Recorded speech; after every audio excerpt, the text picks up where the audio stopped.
Yeah, my son ain't wearing a dress. All right, listen, that's cool and all, but I'm just gonna tell you there's only two ways that this can play out. And I'm not talking about in the case scenario where your son, your 3-year-old, just wants to put on a princess dress because they see their sister putting on a princess dress, or paint their nails because they see their sister painting their nails.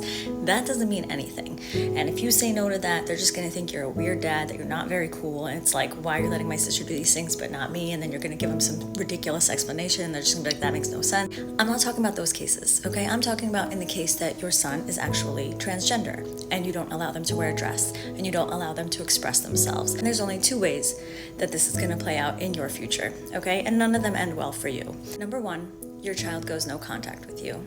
They're going to want absolutely nothing to do with you. They're going to find other people that are going to make up their new family, somebody that's going to support them and love them unconditionally. And that's it. They're going to get over the relationship with you. They're not going to allow you to come near their children if they have children in the future.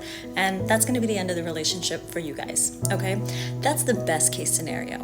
The worst case scenario is your child is going to unalive themselves because they are going to spend their entire lives trying to please you, stopping themselves from expressing themselves, from being who they are, living on this earth in a body that they feel extremely uncomfortable in. And they're going to do all of that because all they're going to want to do is please you and to have you love them.